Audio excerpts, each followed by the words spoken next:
Igreja Evangélica Cristo é Vida, a sua cidade refúgio. E vamos à Bíblia, vamos abrir o Santo Livro, lá no Velho Testamento, 2 de Crônicas, capítulo 29, versículo 1. 2 de Crônicas, capítulo 29, versículo 1. E o tema da mensagem é: reina para o louvor da glória de Deus. Reina para o louvor da glória de Deus.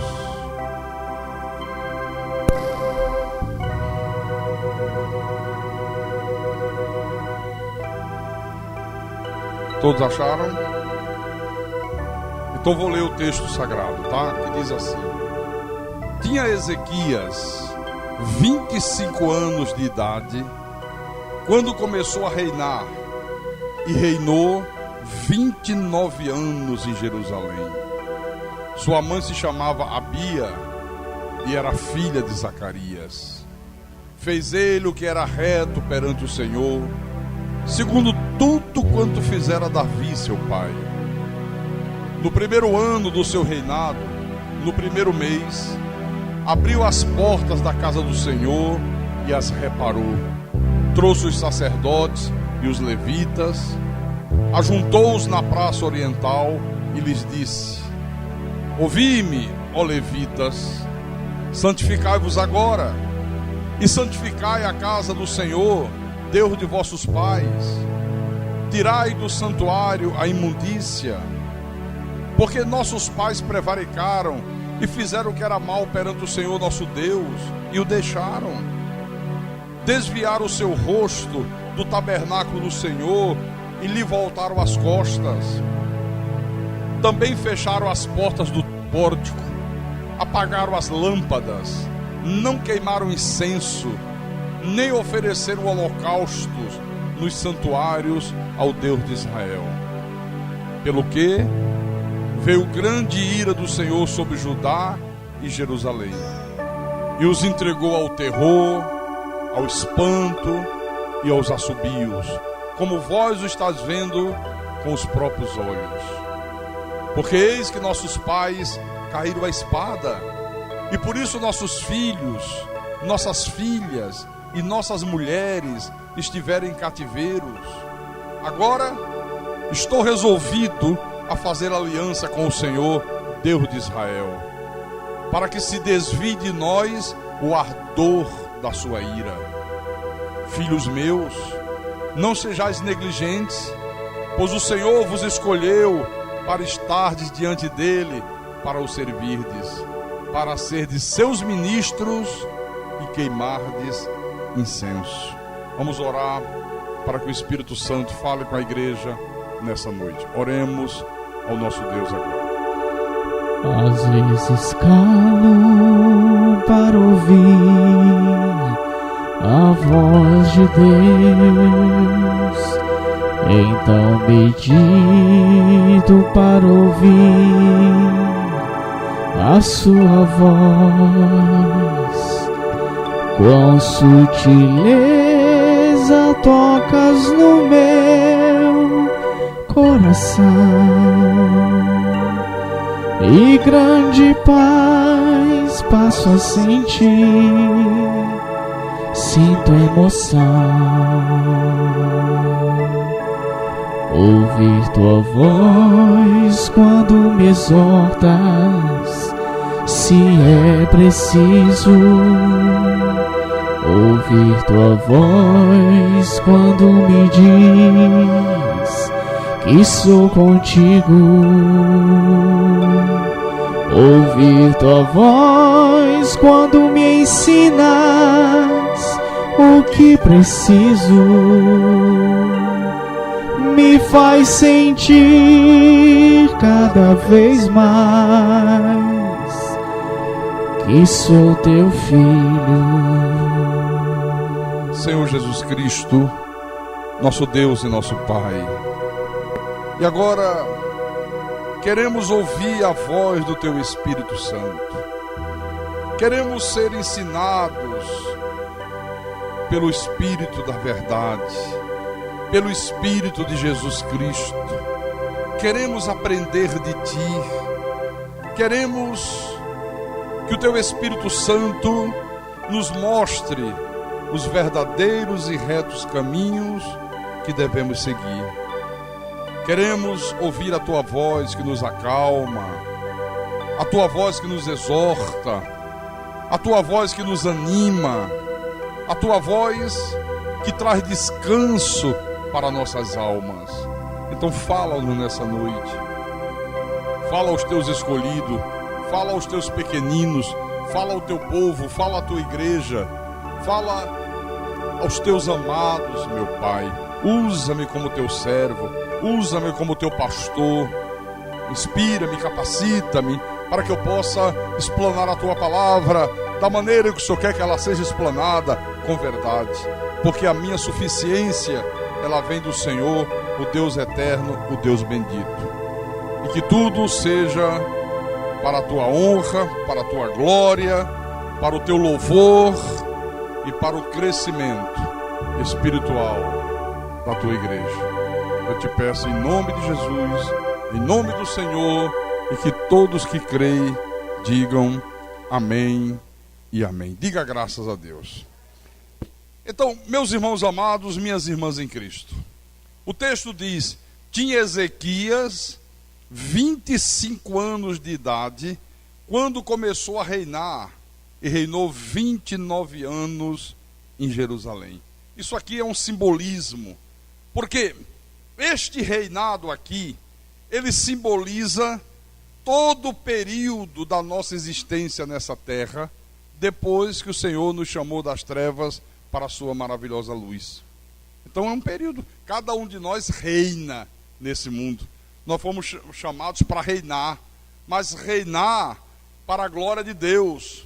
Esse santuário aqui é a igreja, é o templo, mas esse santuário que ele se refere é também a nossa vida, também o nosso corpo. Então, Deus está mostrando aqui que o tipo de vida que nós vamos viver nesse mundo, ano após ano da nossa existência, vai depender única e exclusivamente da maneira que nós nos relacionarmos com Deus. Amém? Se você obedecer a Deus, se você se submeter aos mandamentos de Deus, se você fizer aquilo que Deus manda, você vai ter uma vida vitoriosa, você vai ver o mover sobrenatural de Deus, você vai ver Deus operar coisas grandes na tua vida. Agora, se você não submeter a Deus, se você não obedecer os mandamentos, se você negligenciar a palavra, você vai viver uma vida de fracasso. Não tem como fugir disso aqui. Então, observe, Ezequias estava assumindo no lugar do rei Acais, era o rei anterior. E naquele momento que Ezequias estava assumindo, a nação de Israel estava numa completa ruína. O povo estava passando por um grande sofrimento, o povo estava em grande agonia, em grande tormento. Se você voltar um pouco atrás, no capítulo 28, que foi o reinado de Acais, vamos entender por quê que quando Ezequias assumiu, o povo sofria. Havia tormento, havia miséria, havia desgraça. O que se passou? O que houve para ele assumir o reinado numa situação de tanta dor? Veja só. 2 de Crônicas 28, versículo 1. Tinha Acais 20 anos de idade quando começou a reinar, e reinou 16 anos em Jerusalém. E não fez o que era reto perante o Senhor, como Davi seu pai. Andou nos caminhos dos reis de Israel, e até fez imagens fundidas a Baalins. Também queimou incenso no vale do filho de Inom, e queimou a seus próprios filhos, segundo as abominações dos gentios, que o Senhor lançara de diante dos filhos de Israel. Também sacrificou e queimou incenso nos altos e nos outeiros, como também debaixo de toda árvore frondosa. Pelo que o Senhor seu Deus o entregou nas mãos do rei dos Sírios, os quais o derrotaram e levaram dele em cativeiro uma grande multidão de presos que trouxeram a Damasco. Também foi entregue nas mãos do rei de Israel, o qual lhe infligiu grande derrota. Quer dizer que Acais não fez o que era reto perante o Senhor. Ele fez tudo que as nações pagãs faziam, todas as abominações que os povos incrédulos faziam, ele fez. E o que mais? Ele trouxe para dentro da nação de Israel, ele trouxe para o povo de Israel a idolatria, ele trouxe feitiçaria, ele trouxe sacrifícios que eram feitos aos deuses pagãos, até o ponto de queimar os próprios filhos a esses deuses. Olha que coisa. Ora, qual foi o resultado disto aqui? Aqui, ó. Deus os entregou nas mãos dos reis dos sírios e eles sofreram uma grande derrota. No versículo 22, diz assim: no tempo da sua angústia, cometeu ainda maiores transgressões contra o Senhor, ele mesmo, o rei Acais, pois ofereceu sacrifícios aos deuses de Damasco, que o feriram, e disse: visto que os deuses dos reis da Síria os ajudam, eu lhes oferecerei sacrifícios para que me ajudem a mim. Porém, eles foram a sua ruína e a de todo o Israel. Veja a que ponto chegou esse homem aqui.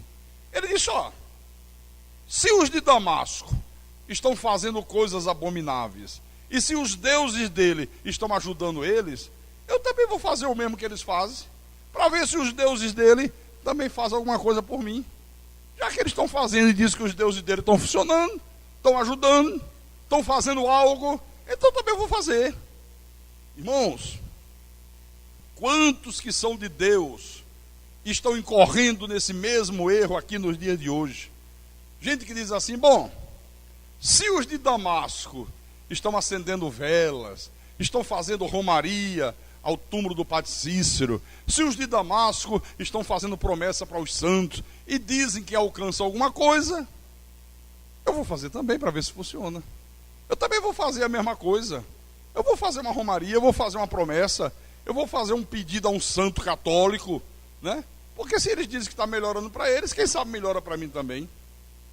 Se os da Síria estão fazendo corrente de libertação, se estão fazendo fogueira santa, se os da Síria estão confiando em rosa ungida, em sal ungido, em copo com água na frente do rádio, então eu vou fazer o mesmo.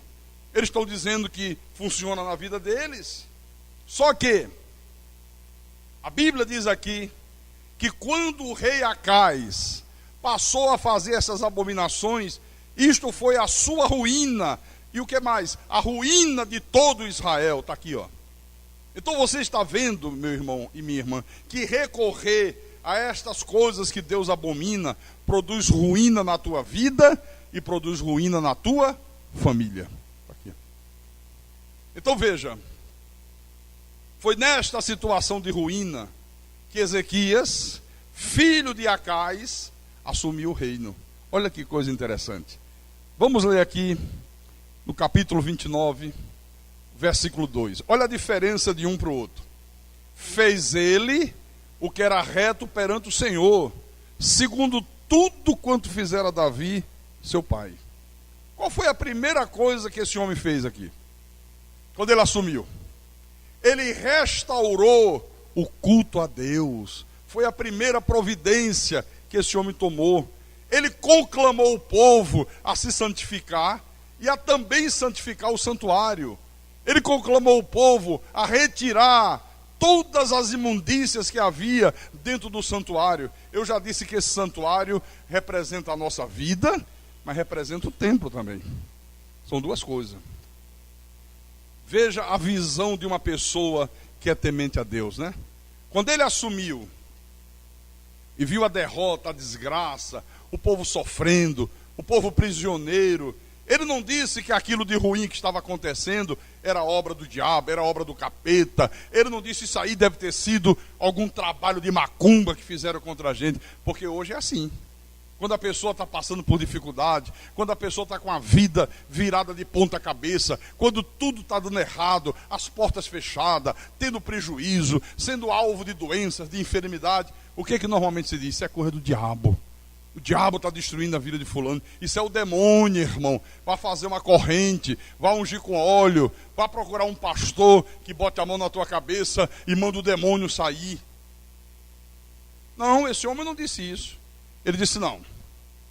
Toda essa desgraça aí, toda essa miséria, todo esse fracasso, todas essas dores, é consequência de uma vida de desobediência a Deus.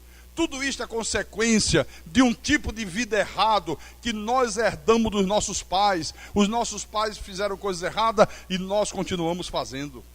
Esta é a visão de uma pessoa espiritual. Não é jogar a culpa em diabo, em demônio, não sei quem, não sei quem. Não, a culpa é da pessoa mesmo que está errada diante de Deus. Aqui no versículo 6,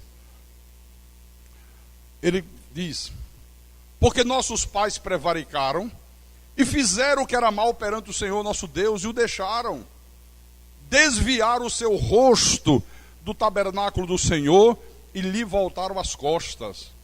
Também fecharam as portas do pórtico, apagaram as lâmpadas, não queimaram incenso, nem ofereceram holocaustos nos santuários ao Deus de Israel. Acabaram com o culto simplesmente. Simplesmente acabou o culto. Pelo que veio grande ira do Senhor sobre Judá e Jerusalém, e os entregou ao terror, ao espanto e aos assobios, como vós o estáis vendo com os próprios olhos. Porque eis que nossos pais caíram à espada, e por isso nossos filhos, nossas filhas e nossas mulheres estiveram em cativeiro. Que situação difícil essa aqui. Agora veja, qual foi a solução que Ezequias enxergou para que eles pudessem sair dessa vida de terror, dessa vida de fracasso, dessa vida de sofrimento que eles estavam vivendo? Será que foi fazer uma promessa para um santo? Será que foi ir participar de um culto para quebrar a maldição? Será que foi fazer uma corrente de 12 semanas na seita do Edir Macedo? Será que foi mandar um pedido para a fogueira santa não sei de quê? Será que a solução que ele encontrou foi mandar ungir a cabeça de todo mundo com óleo? Não. Claro e evidente que não. A resposta está aqui no versículo 5, leia. Aqui no versículo 5. É só ler o versículo 5. Ele lhe disse: ouvi-me, ó levitas, santificai-vos agora, e santificai a casa do Senhor, Deus de vossos pais. Tirai do santuário a imundícia. Então ele disse: olha, só tem um jeito. Em primeiro lugar, vocês devem santificar a casa do Senhor e tirar do santuário a imundícia. Pastor, como é que nós nos santificamos, pastor? Como é que a gente se santifica? Bom, o povo que não tem conhecimento da graça de Deus diz que se santifica fazendo jejum, jejuando, ficando horas e horas de joelho no chão, orando. Outros dizem que se santifica batizando nas águas. Outros dizem que se santifica subindo os montes, toda sexta-feira participando de uma vigília. Mas não é isso que a Bíblia diz. Abra no livro de João, que eu vou te mostrar. Capítulo 17, versículo 17. João capítulo 17, versículo 17. Jesus disse assim: santifica-os no jejum. Não. Santifica-os na verdade. A tua palavra é a verdade. Então a única coisa que pode santificar alguém é a verdade e a palavra. Quanto mais você ouve a palavra, quanto mais você coloca a palavra em prática, mais você vai sendo santificado, mais a tua vida vai ficando consagrada a Deus e ao serviço de Deus. Amém, irmão? Não tem outra maneira, não tem outra fórmula, não tem outro jeito. Viu? Quanto mais a palavra entra na minha mente e desce para o meu coração. Quando é que a palavra entra na mente e desce para o coração? Quando nós a praticamos. Porque só ouvir a palavra não adianta nada, não vale nada. Não tem valor algum. Você pode ficar cheio de um conhecimento fugiu a palavra, teórico, de um conhecimento teórico, mas vazio de um conhecimento espiritual. Não tem valor algum. É interessante porque em Hebreus, segura um pouco aí, venha comigo em Hebreus. Hebreus capítulo 12, versículo 14. Paulo falou algo aqui muito importante com a igreja. Paulo disse assim, Hebreus 12, 14. Segui a paz com todos e a santificação, sem a qual ninguém verá o Senhor. Pastor, quer dizer que sem santificação ninguém será salvo? Não. Não é isso que ele está falando aqui. Ele está falando com o povo salvo. Se ele estivesse falando de salvação, então a salvação se perderia. Ele está dizendo, sem seguir a paz com todos e a santificação, sem a qual ninguém verá o Senhor. No texto grego original, essa expressão significa ninguém verá Deus agir, ninguém verá Deus se manifestar, ninguém verá Deus responder às tuas orações, ninguém verá Deus cumprir promessas. É isso que significa aqui.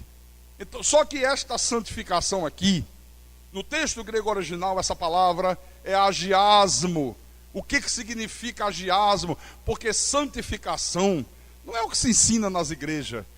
Porque nas igrejas aí diz assim, não, santificação é a mulher não usar calça comprida, não cortar o cabelo, não pintar as unhas, não usar uma maquiagem, é o homem não usar uma bermuda, é não poder ir à praia, é não poder ter uma televisão em casa, é não poder ouvir uma música do Fagner, do Roberto Carlos. Não, isso não é santificação, isso é fanatismo religioso.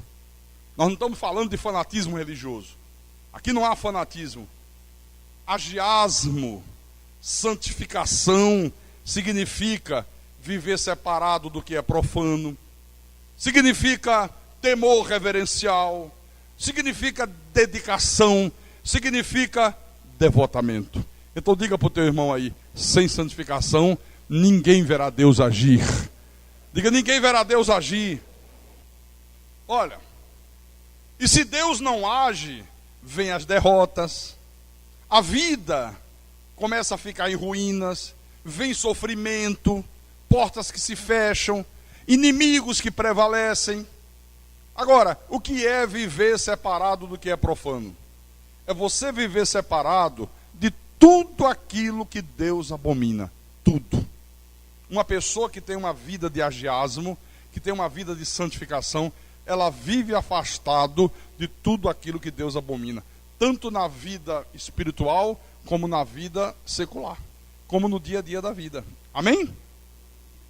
Temor reverencial. Olha, uma pessoa que tem temor reverencial, em primeiro lugar, ela tem amor pelo próximo, ela não mente, ela não rouba, ela não usa o nome de Deus em vão, ela não falta a cultos, a não ser por um motivo justo, quando não tem jeito mesmo de estar na igreja, ela não engana Deus nos dízimos, ela não engana Deus nas ofertas, ela não é avarenta. Então é uma pessoa que tem temor reverencial. Quantos de vocês aqui faltaram o culto de domingo à noite? Eu fiz o culto da manhã, teve Santa Ceia, teve a ceia, terminamos tarde o culto, eu fiz reunião de ministério, quase até 3 horas da tarde, fiquei direto, fiz o culto da noite. E tem gente que não volta, não, porque terminou tarde. Eu fiquei direto. Emendei o segundo culto. Não troquei nem de roupa. E por que você não veio? Você não está careca de saber que domingo é o dia do Senhor? Quer dizer que está faltando temor reverencial. Está faltando temor a Deus. Me perdoe a franqueza, mas quem procede dessa forma não tem temor a Deus. Não tem temor ao Senhor. Paulo disse aos cretenses, no tocante a Deus, vocês professam conhecê-lo, no entanto, o negam pelas suas obras. É como uma pessoa que diz, não, eu tenho muito temor a Deus, não, eu amo muito o Senhor, não, eu obedeço a palavra, aí nega pelas suas obras. A pessoa age de uma maneira que a sua atitude nega tudo aquilo que a sua boca confessou. Está mentindo. Tá aqui. Então cuidado com isso, viu? Mas eu disse que agiasmos também é dedicação. Você tem que ser uma pessoa dedicada à igreja, dedicada à leitura da Bíblia. Você tem que ter dedicação para chegar antes do culto começar. Quarta-feira à noite até admito que alguém chegue depois do culto começado. Trânsito não é fácil. Fortaleza está ficando uma cidade insuportável em termos de trânsito. Aonde você vai é engarrafamento. E se for na hora do rush, é preciso ter muita paciência. Muita paciência, que dá vontade de você descer e ir a pé. Não é verdade? Então fica tudo parado. Tudo bem, sai do trabalho, pega ônibus ou vende automóvel, engarrafamento, demora, isso é normal. Mas domingo, o que justifica uma pessoa chegar no culto de domingo, que começa às 9 horas da manhã, atrasado na igreja? Não é uma pessoa dedicada a Deus. Não tem dedicação, absolutamente nenhuma. Porque ela não chega atrasada no trabalho dela. Se ela marca uma consulta médica e o médico diz 14h30, você acha que ela chega lá 15 horas?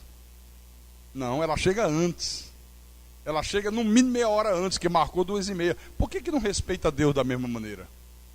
Por que respeita o trabalho, respeita o patrão, respeita o médico, respeita qualquer pessoa e não respeita o Deus Todo-Poderoso?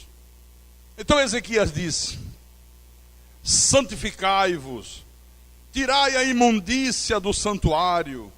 Eu já disse que esse santuário aqui tem dois sentidos: o nosso corpo, a nossa vida, e também a igreja e também o templo. Veja o que o apóstolo Paulo diz aqui, em 1 Coríntios, capítulo 3, versículo 16. 1 Coríntios, capítulo 3, versículo 16. Quando eu falo aqui que representa a nossa vida, que a nossa vida também é santuário, é porque está na Bíblia. O apóstolo Paulo diz assim: não sabeis que sois santuário de Deus e que o Espírito de Deus habita em vós? Então somos santuário de Deus ou não somos santuário de Deus? Somos. Então, tirar a imundícia do santuário é você tirar da tua vida tudo aquilo que é abominação a Deus. Por exemplo, pastor, vou dar um exemplo, só adiante aí para o capítulo 6 dessa mesma epístola. Vou mostrar para você algumas imundícias que não podem fazer parte do teu santuário, da tua vida, do teu corpo. Então, capítulo 6, versículo 9.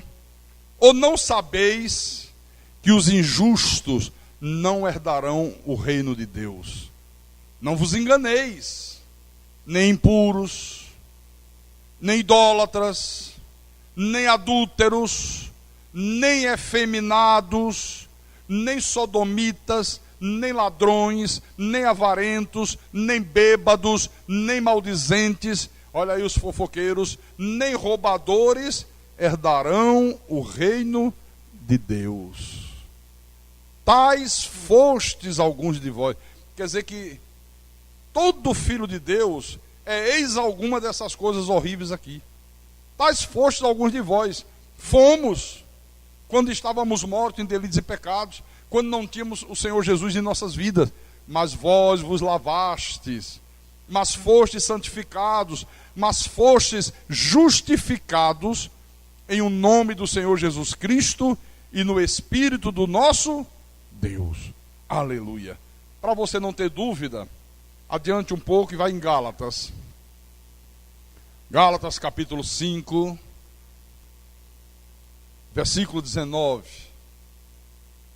Paulo disse aqui a essa igreja: ora, as obras da carne, as imundícias, são conhecidas e são prostituição, impureza, lascívia, idolatria, feitiçarias, inimizades, porfias, ciúmes, iras, discórdias, dissensões, facções, invejas, bebedices, glutonarias e coisas semelhantes a estas, a respeito das quais eu vos declaro, como já outrora vos preveni, que não herdarão o reino de Deus os que tais coisas praticam. Mas lá em 2 de Crônicas, vamos voltar lá. Tem mais. Aqui tem mais coisa.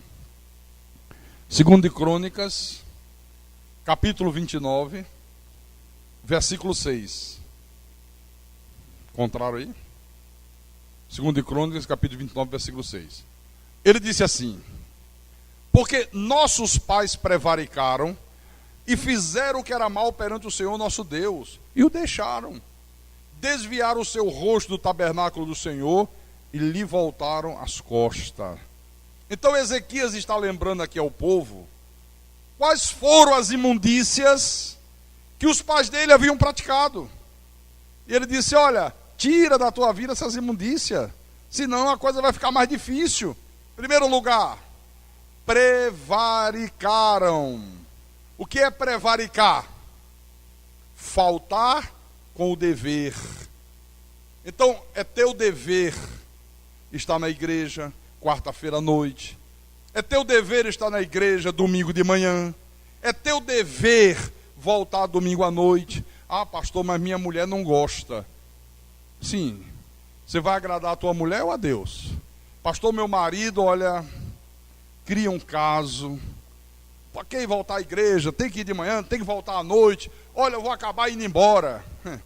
Deixa ele na mão de Deus e vem. Você tem que obedecer a Deus, fazer o que Deus está mandando. Então é teu dever ler a Bíblia, mas não é ler a Bíblia esporadicamente, não. Procure ler a tua Bíblia todos os dias. É teu dever evangelizar, é teu dever ser um pescador de almas, é teu dever participar da obra do Senhor. Você sabia disso? Que é teu dever, é meu dever, é nosso dever. E todos nós. Participar como, pastor? Com o teu talento. Usar o teu talento, participar de qualquer forma, de qualquer maneira. Mas ele diz mais: desviaram o seu rosto do tabernáculo do Senhor e lhe voltaram as costas. Olha, se ausentar da igreja é voltar as costas para Deus, frequentar seitas, crer em ídolos, colocar a fé em objetos, em vela acesa, crer em rosário, se envolver com horóscopo, com espiritismo, com corrente de libertação, com tarô. Tudo isto é voltar as costas para Deus. Está aqui, ó. Por quê, pastor? Porque tudo isso aqui são práticas que os filhos do diabo já tinham e que prevalecem nos dias de hoje. Vem Deuteronômio. Deuteronômio, capítulo 29. Deuteronômio. Eu falei capítulo 29, foi? Não, é capítulo 18, perdão. Deuteronômio, capítulo 18, versículo 9 em diante. Encontre aí. O povo de Israel havia saído do cativeiro do Egito, caminhava para Canaã, a terra prometida. Em Canaã habitavam as nações pagãs, a descendência da serpente, a descendência de Caim, os filhos do diabo. Olha a preocupação de Deus em alertar o povo. Quando entrares na terra que o Senhor teu Deus te der, Canaã, não aprenderás a fazer conforme as abominações daqueles povos, os povos que habitavam lá. Não se achará entre ti quem faça passar pelo fogo o seu filho ou a sua filha, nem adivinhador, nem prognosticador, nem agoreiro, nem feiticeiro, nem encantador, nem necromante, nem mágico. Não é o Mr. M, não é a mágica do Mr. M. Mágico, essa palavra mágico em hebraico, é quando a pessoa faz algum sinal, algum prodígio por um poder qualquer satânico, diabólico. Ok? Você vê como é que são as coisas, né? Nem que consulte os mortos, pois todo aquele que faz tal coisa é abominação ao Senhor. E por estas abominações, o Senhor teu Deus os lança de diante de ti. Perfeito serás para com o Senhor teu Deus, porque estas nações que hás de possuir, ouve os prognosticadores e os adivinhadores. Porém a ti, o Senhor teu Deus, não permitiu tal coisa. Agora volte lá em 2 de Crônicas, capítulo 29, versículo 7. 2 de Crônicas, capítulo 29, versículo 7. Agora Ezequias diz: quais foram as outras imundícias que os pais deles fizeram e que eles continuaram fazendo? Também fecharam as portas do pórtico, apagaram as lâmpadas, não queimaram incenso, nem ofereceram holocaustos nos santuários ao Deus de Israel. Ou seja, não cultuaram mais a Deus, não louvaram mais a Deus. O louvor e a adoração a Deus agora estavam destinados para outras finalidades. Eu pergunto, será que nos dias que nós estamos vivendo, irmãos, não tem acontecido a mesma coisa? Exatamente a mesma coisa aqui. Se adora a denominação, se louva a denominação. Hoje a coisa mais difícil é você perguntar para uma pessoa assim: você é o quê? Batista. E você? Eu sou assembleiano. E você? Presbiteriano. E você? Você não ouve as pessoas dizer: eu sou cristão. Eu sou cristão. Você não ouve mais isso. Isso é o quê? Louvou a denominação. Onde é que está na Bíblia que tem batista, presbiteriano, assembleia? Onde é que está isso aqui na Bíblia? A Bíblia diz que havia cristãos, seguidores de Jesus Cristo. Então se louva, se adora o cantor evangélico, popstar, né? É interessante porque hoje as multidões, irmãos, não são mais atraídas pela palavra. O Senhor Jesus Cristo não é mais a figura principal dos eventos religiosos, não é mais. Quando se faz algum evento num estádio de futebol, numa praça pública, Jesus é apenas um mero figurante. Quando se promove hoje qualquer tipo de evento religioso, a palavra de Deus, muitas das vezes nem pregada é. Também é figurante. O que atrai, na verdade, hoje as multidões são o quê? Os cantores famosos. Olha, vai ter um evento ali e vai ter lá a Mara Maravilha. Aí, multidão. Aí. Fortaleza está cheia de cartazes colados nas... Onde eu passo, vejo. Anunciando um show que diz assim: o irmão Lázaro voltou, alguma coisa assim. Lázaro é um moreno forte, né? Que era da banda Olodum, parece. É isso mesmo? Da Olodum? Lá em Salvador. Eu sei porque uma vez um irmão aqui da igreja me deu um DVD. Disse: pastor, veja que DVD bacana. Esse eu gostei. Aí eu assisti inteiro e devolvi. E aí, a pessoa gostou? Diga: achei uma porcaria. Mas é uma porcaria mesmo. Eu não sou mais menino, não sou mais criança, não. Sujeito fracassou na vida secular como artista. Era um músico do Olodum. Aí começou a beber, começou a usar drogas. Estava no fundo do poço. Aí um dia, drogado, chega numa banca de revista e o rapaz da Assembleia diz: Lázaro, Jesus tem uma obra na tua vida, rapaz. Vamos lá, dê uma oportunidade a Jesus. Dê uma chance para ele. Aí ele diz: e eu resolvi dar uma chance para Jesus. Oh, e Deus deve ter dito: graças a Deus que ele me deu uma chance, senão não tinha jeito. Aí foi para uma determinada igreja, e aí ele diz: as portas começaram a se abrir. O pastor disse: você tem talento, vamos gravar. Quem está na miséria, quem está passando fome, quem não fez sucesso na vida secular. Isso tem acontecido aos montes. Vanderlei Cardoso estava querendo se matar. Foi um dos grandes ídolos da Jovem Guarda. Ficou no obscurantismo, não era mais reconhecido, não era mais aplaudido, queria morrer. Aí levaram Vanderlei, parece que para Aceito Universal. Aí num instante deram um jeito dele gravar um DVD. Levantou o homem, já disse que está convertido, vendendo aí, ó, as pampas, o DVD dele e os CDs dele. Aconteceu com esse cara aí, tá aqui, ó. Para juntar a multidão hoje é assim. Olha, o irmão Lázaro é aquele da banda Olodum, vamos lá. Ai, chove de gente. Chove de gente. Então ele diz,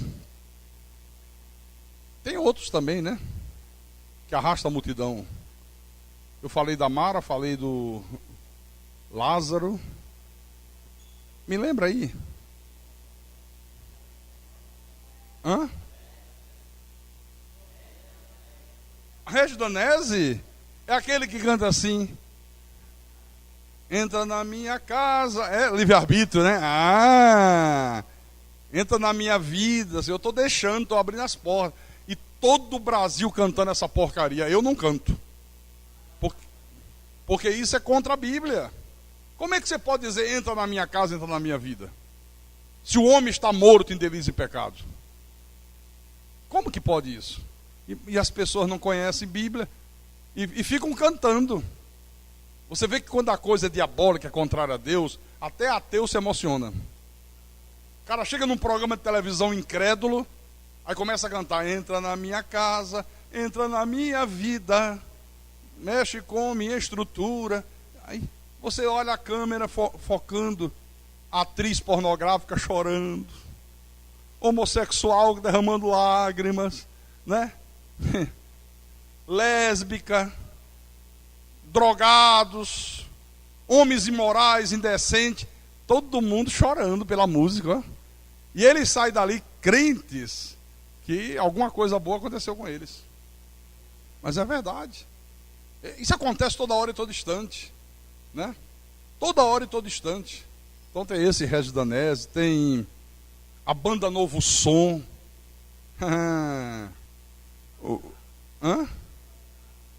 Trazendo a arca, banda Catedral, ô bando de cafajestes. Pastor, eu digo, manda ele me processar para ver se eu não provo porque são cafajestes. Eu provo que eu conheço essa história. E tenho testemunhas da Como é o nome do cara que canta na banda Catedral? Kim Apos Quinto dos Infernos. Então ele diz: não oferecer holocaustos nos santuários ao Deus de Israel. O que é isso aqui, hein?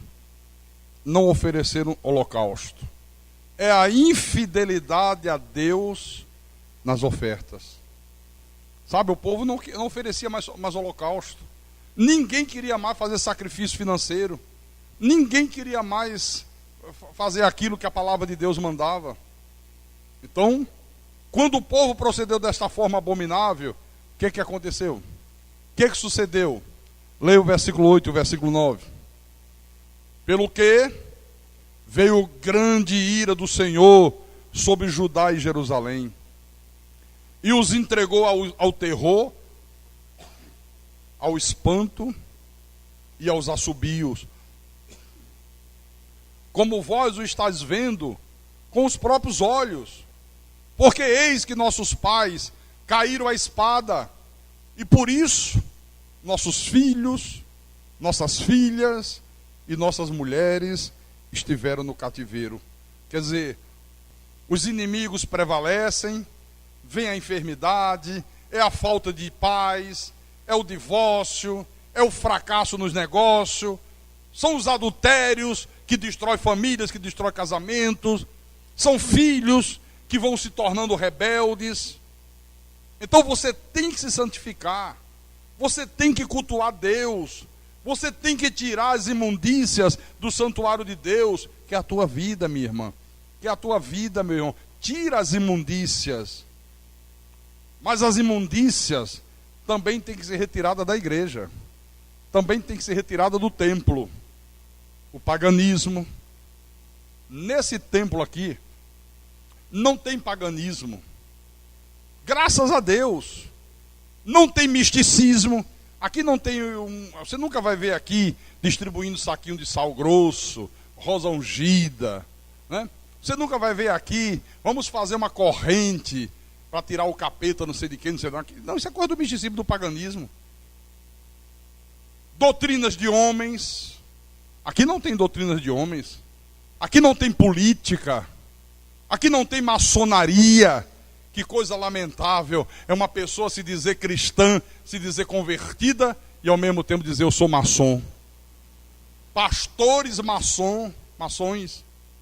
Sujeito ir para uma loja maçônica e fazer um juramento maçom, colocar uma venda preta nos olhos e dizer eu sou um profano em busca de luz. Cruel isso, né? Mas existe.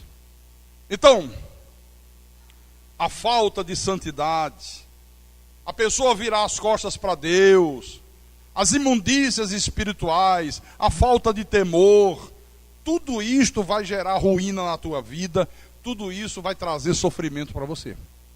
Não duvide disso aqui. Então você tem que estar disposto a assumir a tua posição espiritual diante de Deus. Não é assumir uma aliança com uma denominação. Não é assumir uma aliança com um sistema religioso. Não. É fazer uma aliança com Deus. Diga graças a Deus. Leia o versículo 10. Ezequias diz: agora estou resolvido a fazer aliança com o Senhor, Deus de Israel, para que se desvie de nós o ardor da sua ira. Quer dizer que o rei primeiro tomou a sua decisão pessoal. Ele disse: olha, eu estou disposto, eu, o rei, estou disposto a assumir uma aliança com Deus, assumir um compromisso com Deus. No meu reinado vai ser totalmente diferente do reinado de Acais. Não vai haver idolatria, não vai haver feitiçaria, não vai haver abominação. Eu vou lutar para que a coisa seja diferente. Mas ele depois exortou o povo a fazer a mesma coisa. Leia o versículo 11. Filhos meus, não sejais negligentes, pois o Senhor vos escolheu para estardes diante dele, para o servirdes, para serdes seus ministros e queimardes incenso. Então, por favor, não negligencie essa verdade. Deus escolheu você, meu irmão, para você estar diante dele, para você o servir, para você ser um ministro de Cristo, para você ser um adorador de Deus. Deus escolheu você para isso. Essa é a nossa vocação, essa é a nossa escolha. Essa é a nossa escolha. Nós não temos outra vocação. A minha vocação não é para ficar domingo de manhã na praia. A minha vocação não é para ficar domingo à tarde e noite dentro da televisão, é para estar na igreja. É para estar diante dele, é para o servir. Não tem outra alternativa. Deus não escolheu você para estar diante de um ídolo. Deus não escolheu você para servir a política, se filiar a um partido. Tem gente que se filia a um partido político, é capaz de dar a vida por aquele partido. Faz campanha, vai para as ruas, batalha por um candidato. Não, Deus não escolheu você para isso. Deus não escolheu você para servir a maçonaria. Deus não escolheu você para servir a um clube de futebol, que você gosta do futebol como eu gosto, que você torça pelo teu clube, nada demais. Sem excesso, sem fanatismo. Mas tem gente que serve mesmo. Serve, viaja. Aonde o time joga, ele vai atrás, né? Não falta um jogo. Pode chover, pode estar sol, pode ter dinheiro, pode não ter dinheiro, mas o dinheiro do ingresso ele tem para estar no campo de jogo. Ele serve aquele clube. Não, nós devemos fazer isso para Deus. Você é servo de Deus. Diga para o teu irmão, você é servo de Deus. Fala duro aí, diga, você é servo de Deus. Quem é servo de Deus aqui, levante a mão. Quem é servo de Deus? Levanta a mão. Todo mundo levantou, né? Não leva a mal não fazer uma pergunta a você. Em que você tem servido a Deus? Em que é que você tem servido a Deus? Para ficar mais compreensível, que participação você tem tido na obra de Deus? Qual é a tua participação? Pastor, eu sou fiel nos meus dízimos. Eu também sou. Pastor, eu procuro ser generoso nas ofertas. Eu também sou. Pastor, eu venho aos cultos. Eu também venho. Pastor, eu estudo a Bíblia. Eu também estudo. Pastor, eu oro. Eu também oro. Só que isso aí, irmão, são coisas que todo ministro de Cristo faz. Todos os ministros de Deus fazem isso. Não é nada demais fazer isso. Agora, eu oro, eu leio a Bíblia, eu dou dízimo, eu sou generoso nas ofertas, eu frequento os cultos.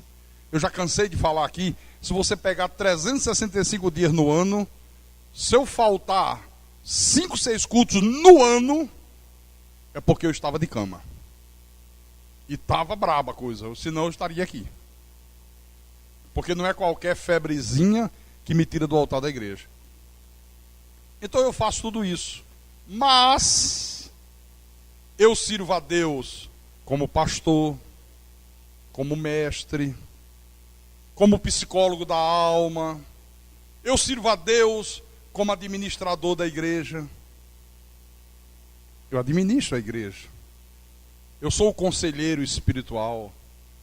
Eu estou às 24 horas do dia à disposição de cada um de vocês. Se ligar para mim, seja a hora que for. Pastor, preciso falar contigo. Preciso que o senhor me oriente. Seja a hora que for. Eu digo, venha para cá. Estou pronto para te atender. E atendo mesmo. Eu estou perguntando nesse sentido. Tem gente que serve aqui como professor da escolinha, como músico, né, irmão Geraldo?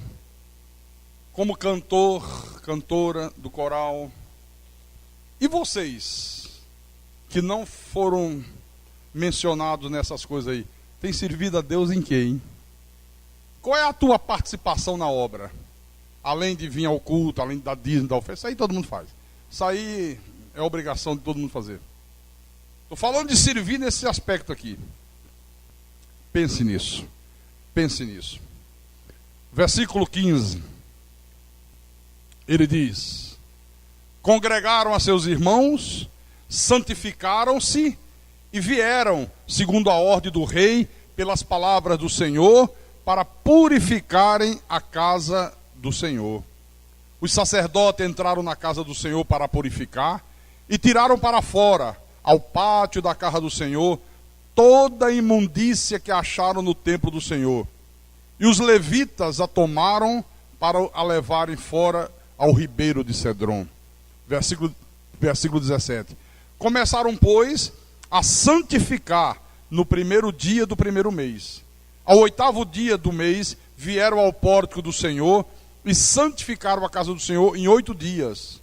No 16º dia do mês, acabaram. Quer dizer que no primeiro dia do mês, eles fizeram uma aliança com Deus e começaram uma vida nova.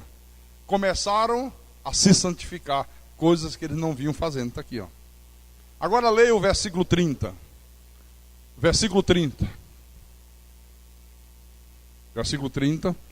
Então, o rei Ezequias e os príncipes ordenaram aos levitas que louvasse o Senhor com as palavras de Davi e de Asaf o vidente. Eles o fizeram com alegria e se inclinaram e adoraram. Aleluia. Ah, como eu almejo o dia em que o nosso grupo de louvor adore ao Senhor com as palavras bíblicas. Eu não gosto dessas músicas que são tocadas aqui na igreja e que vive aí tocando no rádio. Eu não gosto. Eu gosto de hino. Eu gosto daquela coisa espiritual, sabe? Faz um sucesso estrondoso, mas não é uma coisa espiritual. Eu não gosto. Sinceramente não gosto. Eu anseio pelo dia em que nós vamos ter aqui muitos hinos bonitos, espirituais, aquela coisa que toca na gente, sabe, que sensibiliza o nosso espírito, sabe? Eu louvo por esse dia, porque eu não gosto dessas musiquinhas aí que essas bandas fazem, que esses caras aí fazem, sabe? Não gosto mesmo, sinceramente, eu sou muito sincero, não gosto, viu? Não gosto. Versículo 31. Disse ainda Ezequias: agora vos consagraste a vós mesmos ao Senhor. Chegai-vos e trazeis sacrifícios e ofertas de ações de graças à casa do Senhor. A congregação trouxe sacrifícios e ofertas de ações de graça. E todos que estavam de coração disposto trouxeram holocausto. Todo mundo trouxe um animal para sacrificar a Deus. Todos. Né? O número dos holocaustos que a congregação trouxe foi de 70 bois, 100 carneiros e 200 cordeiros. Tudo isto em holocausto para o Senhor. Também foram consagrados 600 bois e 3.000 ovelhas. Que fartura, hein, irmão Geraldo? Que fartura! Essa visão que eu tenho de sacrificar a Deus. Ou a gente sacrifica com fartura, ou a gente não sacrifica nada. É quando eu falo do bom samaritano. Porque a minha visão é essa aqui, ó. Quando é para Deus, pastor, mas bom samaritano não é para Deus. É sim. Jesus disse: tive fome, me deste de comer. Senhor, quando é que nós tivemos com fome e te demos de comer? Todas as vezes que o fizeste a um desses pequeninos, a mim o fizeste. É para Deus ou não é para Deus? Quem acha que é, levante a mão. Não, levanta aí para eu ver. Todo mundo acha? E por que é que nem todo mundo traz, hein? Pastor, às vezes eu esqueço. É bom não esquecer, né? É bom não esquecer. Amém, irmãos? Capítulo 31, versículo 11 e 12. Então ordenou Ezequias que se preparassem depósitos na casa do Senhor. Uma vez preparados, recolheram neles fielmente as ofertas, os dízimos e as coisas consagradas. Disto era intendente Conanias o levita, e Simei, seu irmão, era o segundo. Você vê. Enquanto eles estavam na infidelidade, os inimigos vinham, os derrotavam, a vida era um horror, a vida era um espanto, a vida era um sofrimento, a vida era uma desgraça. Aí eles se consertaram com Deus. Aí eles fizeram aliança com Deus. Vamos santificar o nosso santuário, vamos santificar a nossa vida, vamos santificar o templo, vamos trazer o holocausto, vamos deixar de ser pão duro, vamos deixar de ser avarentos, vamos se envolver na obra, vamos servir, porque nós somos servos. Depois que eles fizeram isto, o que aconteceu? Capítulo 32, versículo 1. Depois destas coisas e desta fidelidade, veio Senaqueribe, rei da Síria, entrou em Judá, acampou-se contra a cidade fortificada e intentou apoderar-se delas. Quem era esse Ezequias aqui, esse Senaqueribe aqui? Era um inimigo poderosíssimo, era um rei que tinha um exército super poderoso, e ele vinha destruindo todos os outros povos, todas as outras nações que havia. E lá se vem ele. Agora leia o versículo 13. Ele chega diante do povo e diz: não sabeis vós o que eu e meus pais fizemos a todos os povos da terra? Acaso puderam, de qualquer maneira, os deuses das nações daquelas terras livrar o seu país das minhas mãos? Qual é de todos os deuses daquelas nações que meus pais destruíram, que pôde livrar o seu povo das minhas mãos, para que o vosso Deus vos possa livrar das minhas mãos? Agora, pois, não vos engane Ezequias, nem vos incite assim, nem lhes deis crédito, porque nenhum Deus de nação alguma, nem de reino algum, pôde livrar o seu povo das minhas mãos, nem das mãos de meus pais. Quanto menos vos poderá livrar o vosso Deus das minhas mãos. Olha só, Interessante isso aqui, né? Senaqueribe disse: olha, seguinte, Ezequias está dizendo aí que Deus é com vocês, que Deus é todo poderoso, que eu venho destruindo todas as nações, mas que Deus vai me destruir. Não acreditem nele. Observem, de nenhuma nação da terra teve algum Deus que pudesse livrá-lo das minhas mãos. Todas as nações eu destruí, e os deuses dela não puderam me deter. Vou destruir vocês também. Ou vocês acham que o Deus de vocês vai poder me segurar? Ou vocês acham que o Deus de vocês vai conseguir me destruir? O que esse indivíduo aqui não sabia, e muita gente hoje também não sabe, é que o nosso Deus, o Deus que nós servimos, o Deus da graça, não é igual ao Deus das nações da terra. Não é igual. É completamente diferente. O nosso Deus, irmãos, o Deus que nós cremos, o Deus que nós servimos, o Deus em que nós confiamos, não é um Deus de pedra, não é um Deus de gesso, não é igual a Buda, não é igual a um Deus de corrente, um Deus de sal grosso, um Deus de macumba. Não é. O nosso Deus é soberano. O nosso Deus é o Todo-Poderoso. É o Todo-Poderoso, querido.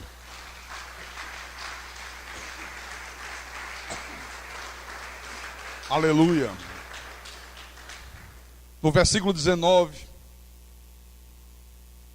falaram do Deus de Jerusalém, como dos deuses e dos povos da terra, obra das mãos dos homens. Aleluia. Olha, falaram do nosso Deus como o Deus feito pelos homens.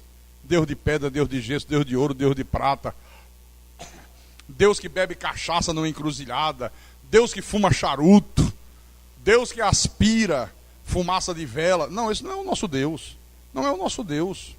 Então, quando você está vivendo uma vida de fidelidade a Deus, você não precisa temer mal nenhum nessa terra, mal nenhum nesse mundo. O que é que a palavra do nosso Deus diz? Salmo 91, versículo 7. Caiam 1000 ao teu lado, 10.000 à tua direita, tu não serás atingido. Aleluia. Não é para você temer nada. Eu não temo nada. Eu não tenho medo de nada.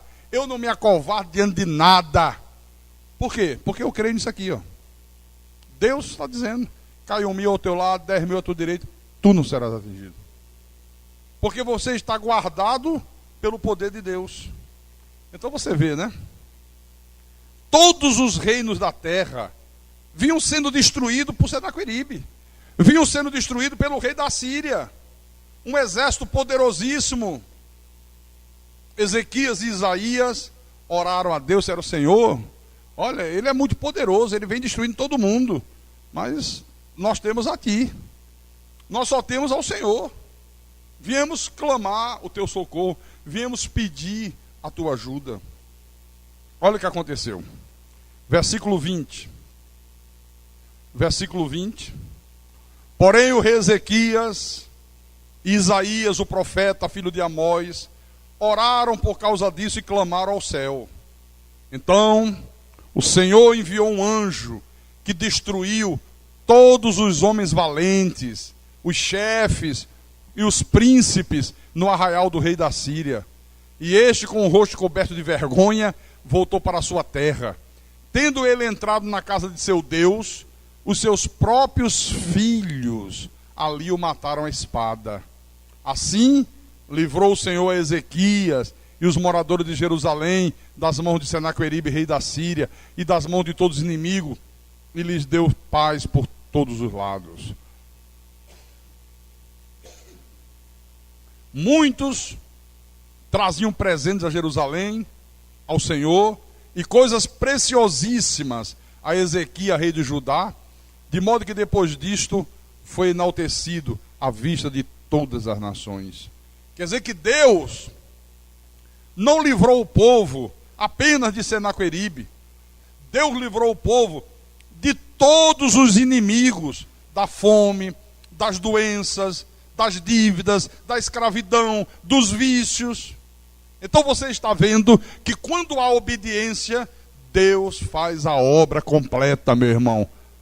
A palavra diz: Deus lhe deu paz por todos os lados.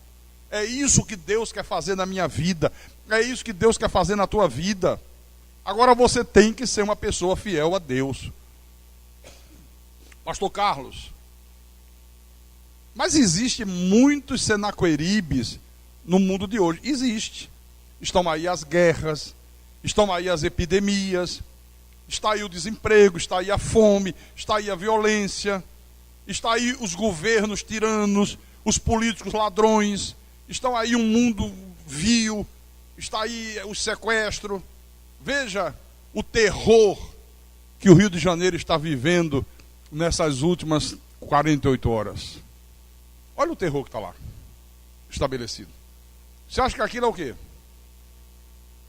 Paulo disse assim: a ira de Deus se manifesta dos céus contra toda impiedade dos homens. O carioca, de uma maneira geral, só quer saber de carnaval, cachaça, futebol, samba e macumba. Isso é o que predomina no Rio. Em cada esquina tem um terreiro de macumba. Sabe? Aqueles morros lá, o que predomina é a bruxaria, a feitiçaria, a idolatria perversa. Então chega uma hora que a ira de Deus se manifesta no céu. Deus permite aquilo lá. Deus permite. Viu? E aí vem dor, vem sofrimento aqui, ó. Mas Deus nos livra de todos esses inimigos. Amém, irmãos? Porque eu sei, meu irmão, eu sei, minha irmã amada, que ao longo da nossa vida nós temos que guerrear muitas guerras. Muitas guerras, não tenho nenhuma dúvida quanto a isso. Mas se você estiver sendo fiel a Deus, você sairá vencedor em todas elas, em nome do Senhor Jesus. Amém? E eu quero terminar com o versículo 7 e 8. Que isto aqui fique como uma profecia para a nossa igreja, para o nosso ministério. Capítulo 32, versículos 7 e 8, 2 de Crônicas. Sede fortes e corajosos, não temais, nem vos assusteis por causa do rei da Síria, nem por causa de toda a multidão que está com ele.